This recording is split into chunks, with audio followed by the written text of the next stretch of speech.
In this episode of the IT Experts podcast, I talked to Tiffany Kemp from Devant Limited. Now, Devant are a law organisation in Reading in the UK, and they deal specifically with IT and tech businesses.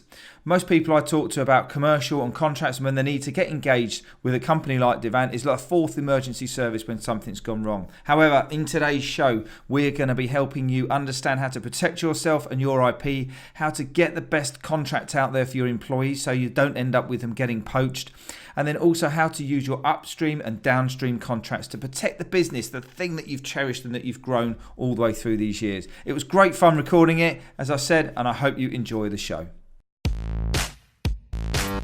So good morning, good afternoon, good evening, wherever you are. Welcome to the IT Experts Growth Academy podcast, the only podcast to help ambitious IT and tech business owners increase their sales, profit and productivity.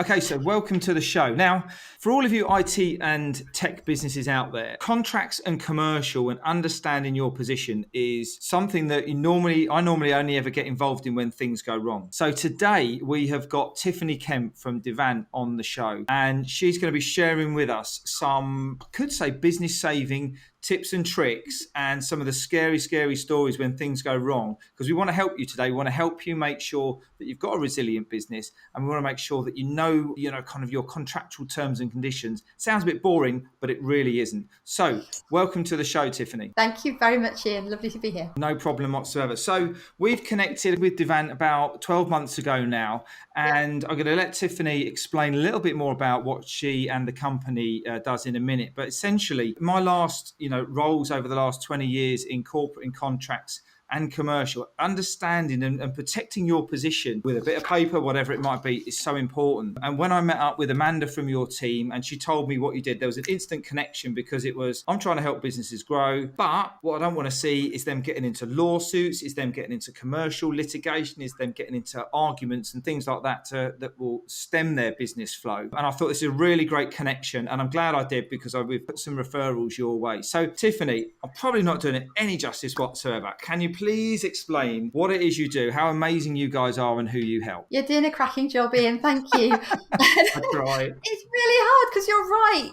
If you talk about contracts, most people's eyelids start to drop straight away, because it's tedious in the extreme, and it's associated with all the bad stuff. I don't think anybody has a mug that says, I love my lawyer. It's just not something that anybody does. So I guess we're kind of lawyers for the lawyer phobic. Right. If you want to make sure that you're doing all this great growth stuff, you're building your business, you want to make sure that you're kind of cementing that growth into the business, that you're locking it in. What we see, particularly in IT and tech businesses, is they're on the hamster wheel, they're running really hard, they're generating loads of revenue. What they're not noticing is it's kind of all leaking out the back door, because they haven't got the contractual stuff in place. And there was some research done last year by the International Association of Contract and Commercial Management, which trips off the tongue. That's an easy one. They interviewed businesses all over the world, and they concluded that on average, a well-managed organisation that has a sensible commercial team of people focused on getting this stuff right will lose about 9.2% of turnover through poor contract management every year. Wow. Those big organisations that have got loads of bods that are trained, qualified, experienced, and 100% dedicated to doing contracts right, they're leaking more than 9% of turnover. Not profit, turnover. Think what your margins are, and think, well, actually, I haven't got a team of millions, doing all this stuff for me. Maybe I'm not quite as good as that 9.2%. Where am I? And you might think, well, that's nonsense. We don't really use contracts in our business. We're not big on contracts. How can we be losing money? And I'd say if you're in a tech business, if your people are any good at all, their job will be making sure your customers are happy. Yep. And that will be their priority. Yep. It's not necessarily making you money, it's making your customers happy. And that means that things like change management don't necessarily get done formally. So when the customer says, oh, can I have an extra bit of that, or an extra widget of that, or can you tweak that a little bit for me? Your lovely folks on the ground will say, of course, Mr. Customer, we want to make you happy, we'll crack on. It'll only take me half an hour. 3 days later, they're still there diddly, diddly, diddly. And that's all money out the door. And the irony is that in a lot of cases, if they know how to approach the conversation and they do it the right way, the customer would be perfectly happy to pay for that stuff. Yeah. But they never get asked. And so that's all money that just disappears out the door. So I guess Devant's on a bit of a mission. Yeah, all love a mission. To help businesses to use contracts to actually help them build value, grow value, and keep value in their businesses, and not do all this hard slog. Because let's face it, you run a business, I run a business, passion is something you love doing, yes, but it is work. It can be quite stressful, especially when you've had the kind of weeks that we have. Yes. And, and you think, if I'm going to do all this work, I don't want to be doing it all just to see all that money just disappear out the back door again. Or maybe when I come to sell, have some big ass city lawyer telling me actually my business isn't worth what I think it is because we haven't got these bits of paperwork sorted. When you've got these guys going out there, when you've got your technicians going out there, it's all very well and good them saying, yes, we can do this and yes, we can do that. We can help you out with these other bits and pieces. You're kind of like the,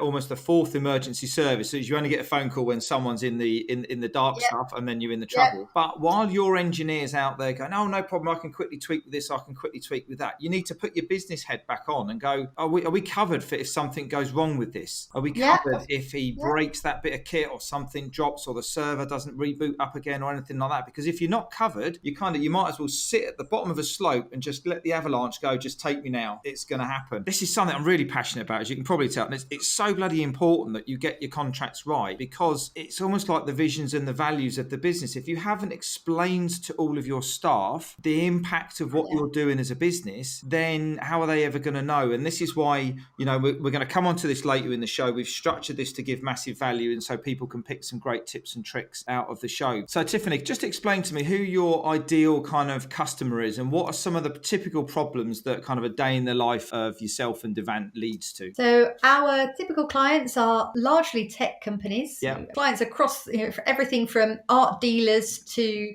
recruiters, but the bulk of our clients are tech in some way, shape or form. They are ambitious. They're high growth businesses. Right. They like to do things properly. And I don't know about your coaching, but I would guess that somewhere in there you talk about growth mindset. I think we do. Yeah. Our favorite people to work with are those that want to learn, that want to get good at stuff, that not just good at their technical specialism, but actually at running a successful business. Yeah.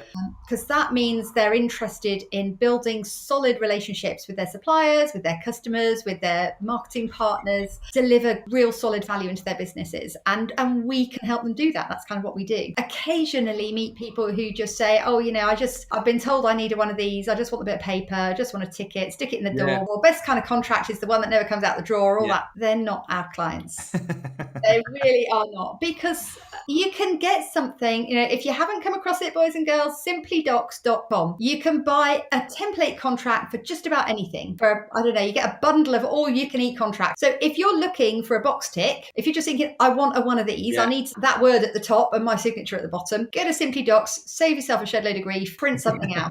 Okay? It may be as much use as a chocolate teapot. They are not our clients. Our clients are the ones who think, how best can we work with our customers? How can we help our customers get the best value out of whatever product or service we're delivering? And how can our customers help us to help them? Because one of the things and salespeople get really twitchy about this. So if there's anyone on this watching this who's from probably will be. Yeah.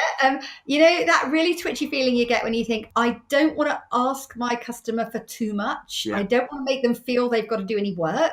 I want to make them feel that all they've got to do is give me their purchase order and it will all be lovely. I'll sort it out for you. It's poppycock. I'm sure there are other words we could use that are less socially acceptable, but it's not true. If you're buying anything more sophisticated than a couple of boxes of copier paper, then you as the customer will usually have to contribute something. It might be, access to your server room. It might be some input on the designs that someone's made for you. Yeah. All sorts of things that you have to do to make the thing go well. And sales guys don't like telling customers this. As a consequence, a lot of customers sign up to a deal, assume that putting the ink on the page is the hardest job, that's their bit done, and then they've just got to pay the money. Yeah. Then the project is late because the customer hasn't done their bits. Customer's grumpy with the supplier. The supplier says, oh, well, actually, if you read the small print, says you supposed to do that, we're off the hook. And that doesn't really help anybody. It's important, if you're going to be growing a business, to be clear about what you're bringing to the party, what your customers are bringing to the party, and how you can both help each other to go well. So this is really interesting, and I just want to loop back a little bit on that. So I use a term quite often called expectation exchange, and when I use it, it's normally in employee engagement where we're trying to build team building, leadership, that sort of thing. And it's like, okay, you're going to come to work, which is in actual fact, it's exactly the same bloody thing. So you're going to come to work, I'm going to pay you some money, you're going to do some stuff for me. Now you have that conversation with your employees when you onboard them, when you start them up, etc., etc. I just want to loop back on this. You've got to, to have the high growth mindset, you've got to get in your head that the contract's not a bad thing. And I think a lot of people think, as you just said, the contract only comes out when we're in trouble. So the contract's there to protect your own arse, basically. But the contract there when you're selling is there to ensure that we both get a good deal out of this value exchange. I'm going to give you some stuff, you're going to give me some money. And I think if you can flick your mindset round to thinking that the document's there to help you rather than be a fire extinguisher, I think I'm going to make a sweeping statement now, is that kind of an assumption on the different types of clients that you get before and after the blue lights go flashing? When people think about contracts, they associate them either with weaponry. Yeah. So you hear about people say, I want to get lawyered up. Yeah. I want to get lawyered up. They want a contract that's really thick, never mind the quality, feel the width, because then when you roll it up and you clout the other guy around the head with it, it makes a really good old thwack. There are people who see the contract as a weapon of war, there to make sure that they can kick the other guy's backside whenever they need to. There are others who see it as an insurance policy. Yeah. For them, it's keeping their own backside out of trouble. So they quite like thick ones as well, because you can then shove it down your trousers. And then when the other guy's kicking you up the behind, you've got a bit of extra padding there. Your contract should be the user guide for your relationship. Both navigate that journey from your starting point to a successful outcome. If you think of it, I was going to say like an IKEA instruction booklet, but with maybe a couple more pictures or a couple more words and not more instructions, please. Thank you. It should be there to help you both do the right thing, help the customer get all the stuff out they were expecting to get, help you get all the money you were expecting to get, vice versa. Because let's face it, we all have contracts where we buy stuff. Yeah. We don't just sell stuff. We have to use services. You talked about staff. You have to have contracts of employment. Yeah. You have to have leases for your premises and all that malarkey. And both ways round, it should be a useful thing. That's really useful, Tiffany, because I think it just helps put a bit of context behind, what this is about. And my main aim now is to bring all of this great value out, while we're getting people to come and listen to this show. Right, okay, let's get into some of the nuts and bolts, which is why we're here. I want to talk about poaching of key staff. Now, this is something that we spoke about a little bit before. We talked about on other podcasts around unemployment levels in IT being really, really low, which means there's a load of crap people out there. In my view, if you don't necessarily agree with that, then that's kind of fine. But it means that there's a lot of people out there who've kind of grown up through the ranks or are employed. As we know, most of the contract IT and tech world is a contract world rather than an apprentice and a grow your own model type of thing. But if you've got someone who you've had working for your organisation, you've grown them up, they've been now working on the Cisco servers and some real detail on whether it be cybersecurity or whether it be any particular part of like network structure or something like that, and now they're going to go and get poached. How do we kind of protect ourselves against that? And can you just give us a bit of a background on kind of some of the things that we can do or some of the situations that you've been in to help the listeners to prevent losing your key staff effectively? Sure. And it's a real challenge because if you have good people and your customers like them, you want to have good people, you want your customers to like you. One of the things we see quite often in contracts is something that says you may not hire any of our staff. Yep. And that's kind of a bit of a problem there, really.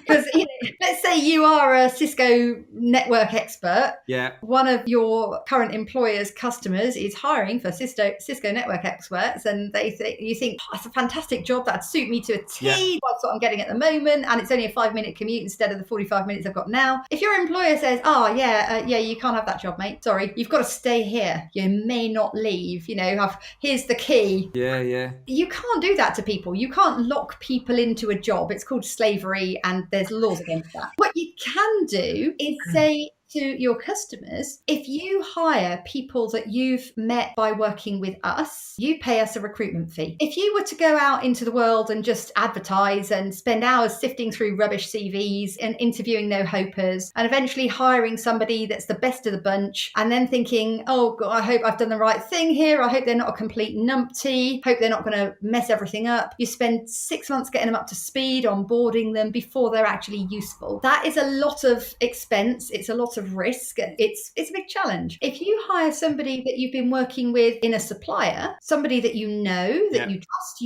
not only do they know their stuff, they also know your business. They know what you do. They know how you work. They know how your system's set up. You short circuit all of that. You're not having to schlep through all those CVs. You're just saying, right, yeah, I'll have that one, please. And that person comes on board and is very, very quickly going to be delivering value into your organization. So it seems to me it's a fair trade that if somebody's going to take that person from your business, they're going to get a load of value. They should pay a recruitment fee to you for supplying them with that member of staff, because actually now you're the one that's got to go out and sift through piles of CVs and interview a load of no-hopers before hiring a numpty and crossing your fingers. So if you did put a term, terms and conditions in their employment contract, and to say you can't go and work within someone within the same sector within a certain period of time, would that actually stand up in court? If it was a very small, very, very, very niche sector, a very niche geography, and a very short period of time, and you were going to pay them during that period of time, put them on garden leave, you could probably get away with it. Right. But you couldn't say, if you said you're not allowed to work in the business of Cisco routers anywhere in the greater Bedford area for the next 2 years, you just wouldn't be able to enforce it. No, it wouldn't be enforceable. And most people, even in businesses like flogging pensions or insurance, those people who grow their account book through their own personal reputation, they have great restrictive covenants in their contracts that say you're not allowed to go to a competitor's customers. How did all of them grow? By moving to a competitor and taking their customers.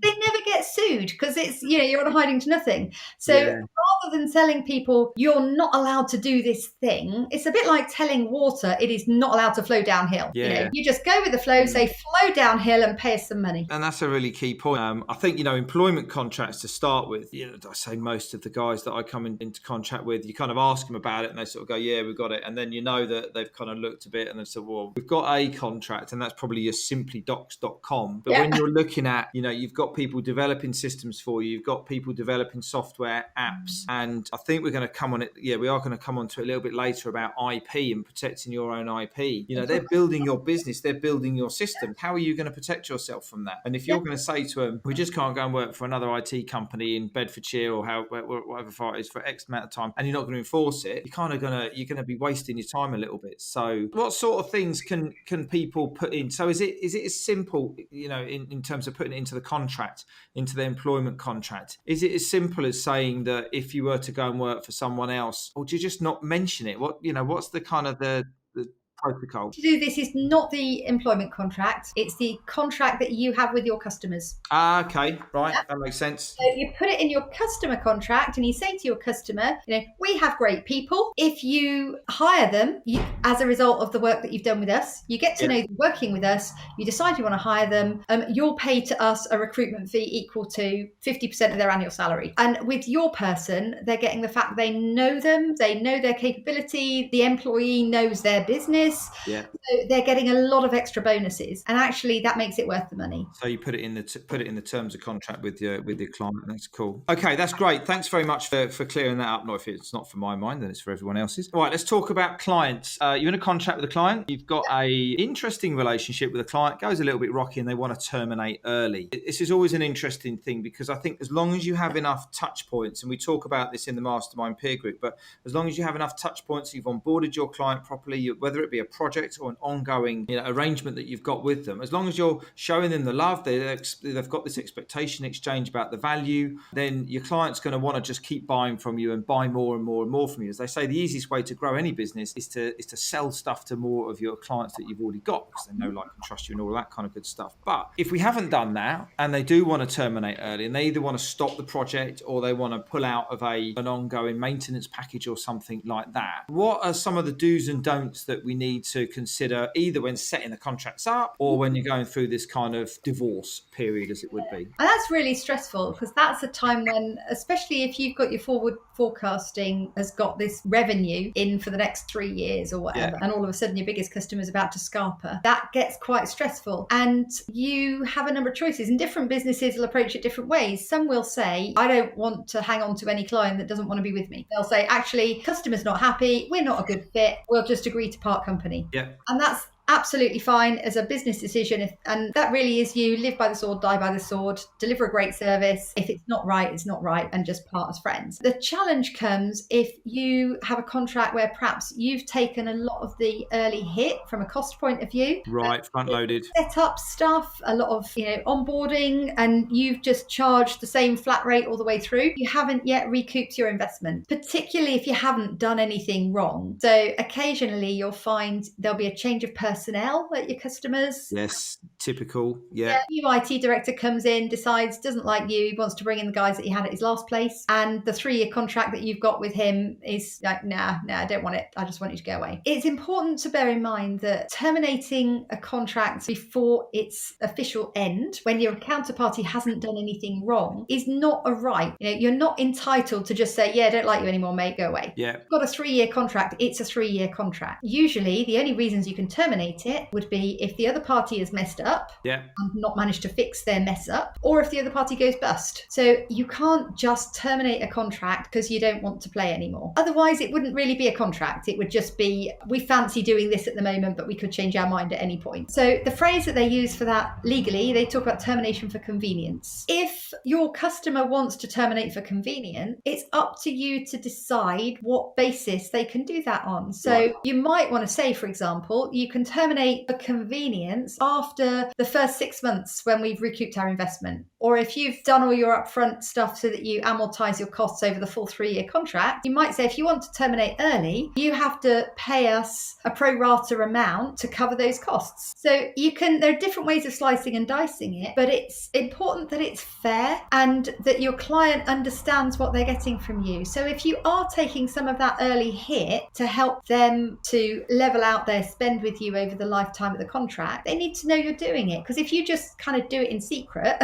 they don't know. You're losing out on the goodwill, and you don't really have any leg to stand on when they say we want to walk away. So it's about thinking about your commercial model up front and making sure that whatever you put in your contract supports that, so that you don't end up out of pocket if the customer decides that they don't want to play anymore. That's really useful information there. And I think one thing I just want to, kind of stress is that, when you set the contract up, as a business owner, if you've got the contract set up and you're out there and you're kind of working away, the whole thing about you could be working with an IT manager, you could be working with an owner or a director or someone like that in the organisation. Make sure that your relationship's not just with one person, because if that person leaves, and fair enough, people buy people. The reason that they bought you is because they like you, they know you, and they trust you, and kind of all of that kind of standard stuff. But what we've just got to remember is that what happens if that one person leaves? So what I'm kind of suggesting here is that to prevent that from happening, where are you peppering in extra value? Where are you making yourself different from your competition? Where are you going in there and adding all of that value? So when they come to compare you with someone else and the new guy comes in, they can't compare you. And it's like, oh, it's always been Ian and Co because they've been good, they've done this. Well, I don't do that and I don't get that. And I think that's a really, really valid point. And it exactly goes back to what you've just said, kind of just as you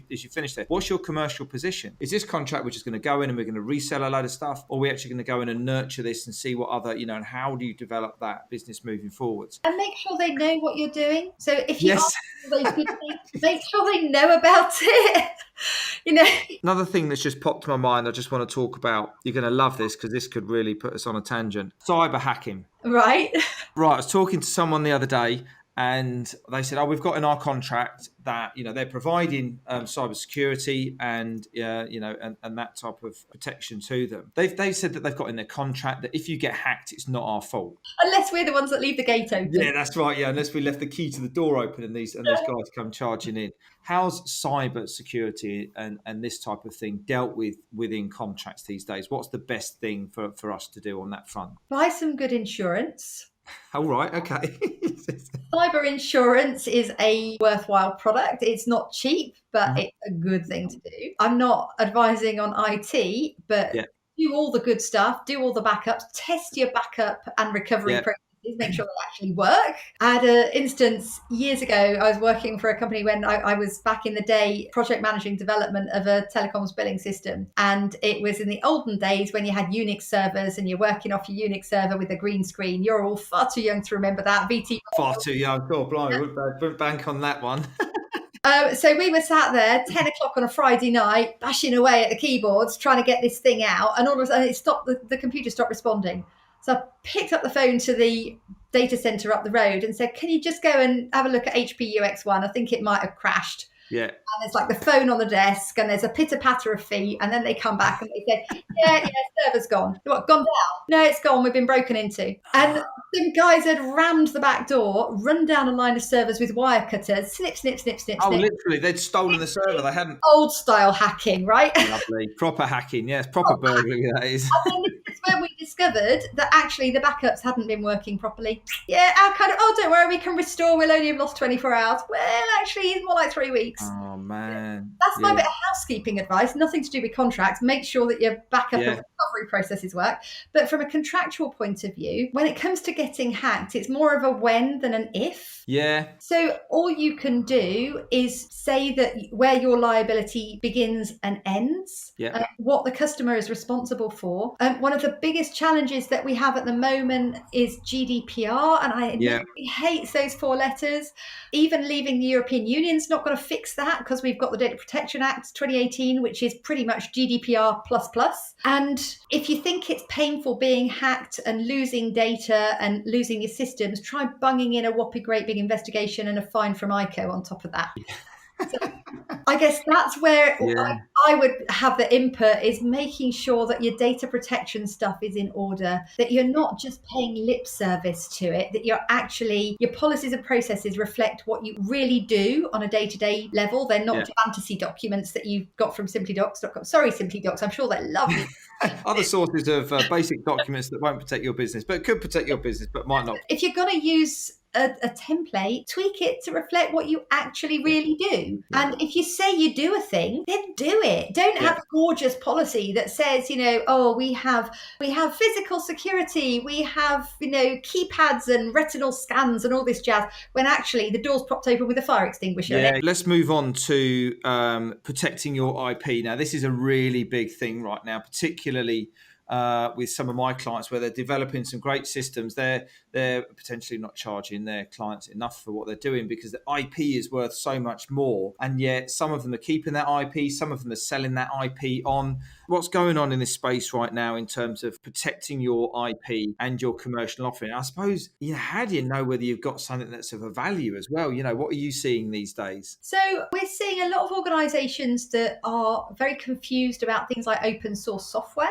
Yeah. When developers get cracking with software, they will often nick stuff occasionally. Do you know, Ian, this will come as a shock to you, and I know that you're a very straight up guy, so this might cover your ears for this. When people leave a job, sometimes they take things with them on their computer from their old company. Don't believe it. Absolutely shocking, but sometimes... Really? What, in 2020? I can't believe it. It'll be on the news tomorrow. You think it will be. It will be on the news at 10. It is shock horror. People nick stuff. It may be stuff that they wrote themselves. Yeah. And that will be the justification. Oh, well, I wrote that routine. That's really mine. Yeah. They won't mind me taking that. Yeah.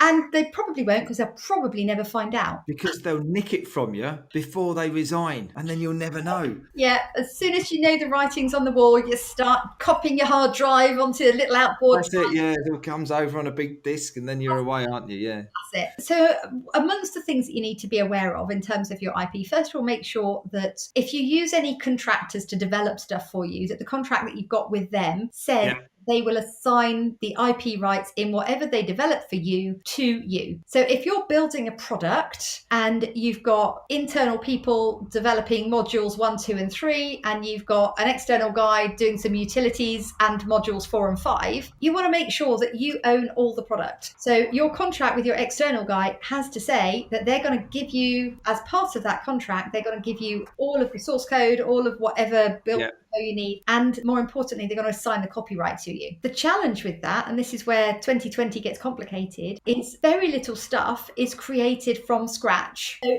chances are, even if that contractor is developing something for you, they're probably using bits of code in there that they've taken from their last job. Yeah.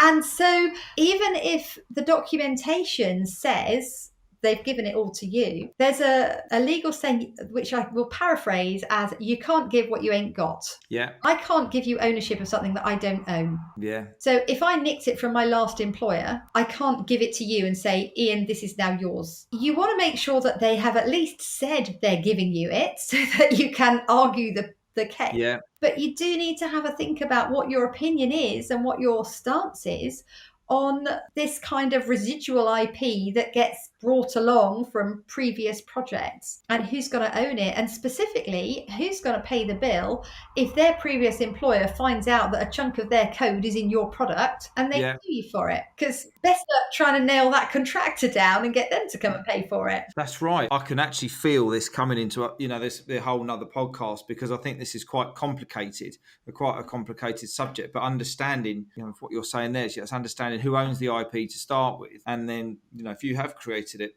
from absolute source, then that's fine. But if you've nicked a bit of Microsoft Dynamics, you've got a bit in here, you've got a bit in there, you put it all together, who owns that? Who owns that?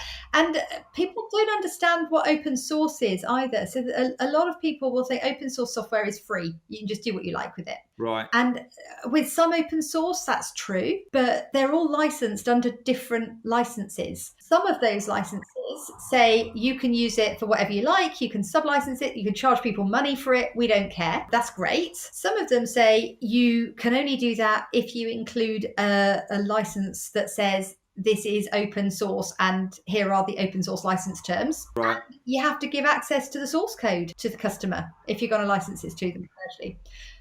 The scary ones under GPL2 have a copy left provision, which basically says anything that you do to amend this bit of open source software, you then have to take your amended software and put it back in the open source world. So you kind of have to give back to society. Wow. So you did the work, you enhanced it, you added this extra feature or function or whatever, but you have to give it back to the universe. This is a whole nother world. And at this point, just before we move into the quickfire round, I will say, if you're not confused, but if you've got any concerns about this, shout. That was great. And now it's time for the Innovate to Success quickfire round.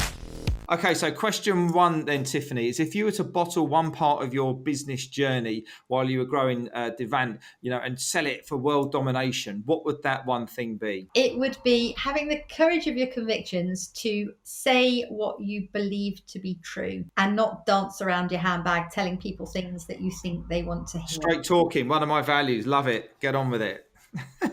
That's really true. And I mean, I think a lot of the time people are just trying to be nice about it. About certain things, but if you just get to the point, what's in it for me, what's in it for you, where's that expectation exchange that we mentioned before, then that's a really, really good point. Really, really good point.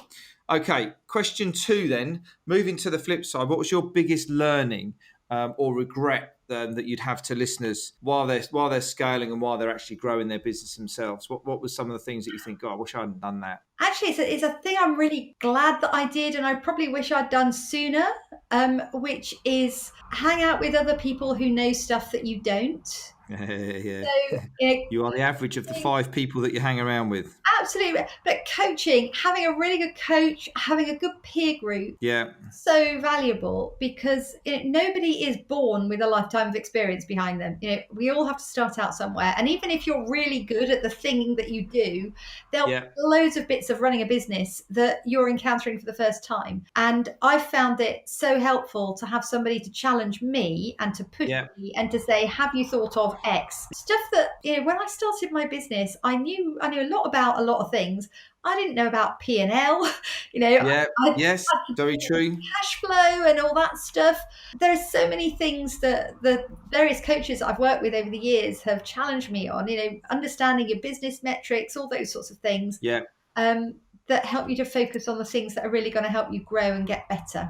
And this is where the shameless plug, and if I could only have just asked you to tee this up, it would have been wonderful. That's why we've got the IT Experts Mastermind peer group. I've been in a peer group now for nearly 3 years, 2.5, 3 years, and my business wouldn't be where it was today if I hadn't learned from other people, if I hadn't asked them the questions and the problems and the challenges I've got, because you don't know everything yourself. You've either gone in corporate, you've come out of corporate, you're now running your own business, and then all of a sudden you've got these problems that you've never had before, but there's someone in that room who has. Yeah. And it's just so powerful. It's just, and that's why I just had to do it myself, because it's just such a powerful thing. Because you're just, when you look at the ripple effect of the amount of people that you're helping, yeah, there might be 10 or 15 people in a room, but if then those people have all got 5 to 10, 15 employees, and they all go home with an idea, and then you just help people. It's just absolutely fantastic. So no, that's a really good point.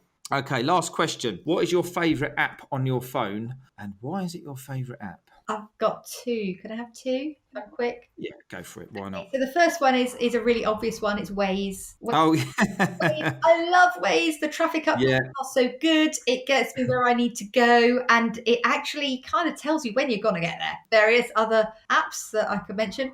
Yeah.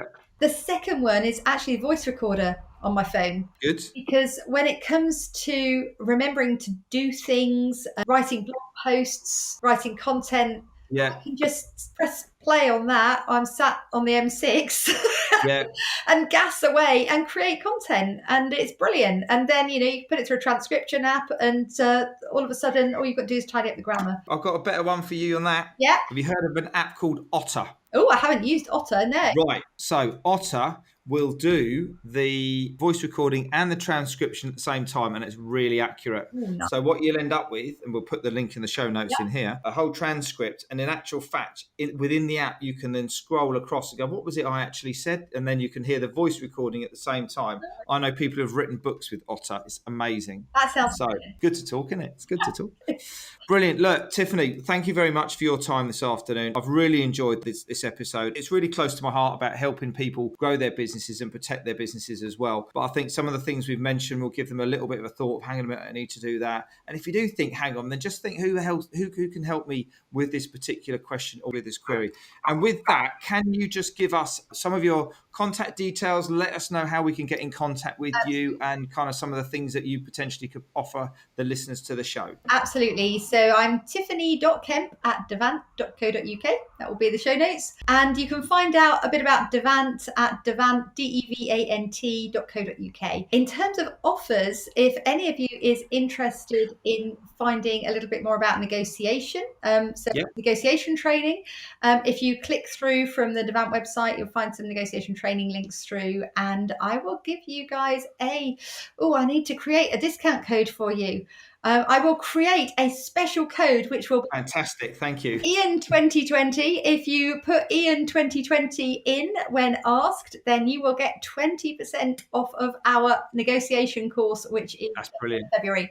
Thank you for that. If you need to ask for some help and advice on any contract stuff, then do give me a call, and your first half hour is free. And it's not a sales half hour. It will be a trying to answer your question half hour. I'll 100% vouch for that. I've used that myself. I know other clients have used that as well. Some of them have turned into your clients, which has been great. But then, there's someone there who can help you out and, give you some honest advice. And I love that part of the business model. It's just kind of not salesy. This is what you need to do. If you need a hand doing it, we'll help you. If not, this is what. Absolutely. So it's really good. And that's kind of the people that we want in this community who are just going to help out. And then, when the time's right, let's engage sort of thing. So that's absolutely brilliant. Thank you once again this afternoon, Tiffany. Hopefully you guys have all enjoyed this show. Under the kind of the finance and commercial section of the IT Experts model, this sits really well in protecting your finances, protecting your commercial model, and protecting your profits, more importantly. So that's it from me. I'm going to catch up with you next time. I'll see you again soon. Take care now, Tiffany. Bye now. Thanks for having me. Bye. So thanks very much for listening. I hope you enjoyed the show. If you did, then please remember to subscribe, rate and review. I'd really appreciate that. And also check the show notes out for all the latest developments at the IT Experts Growth Academy. If we haven't already, then let's connect on LinkedIn, YouTube and over at our website at innovate2success.com. Until next time, you look after yourself and I'll catch up with you soon.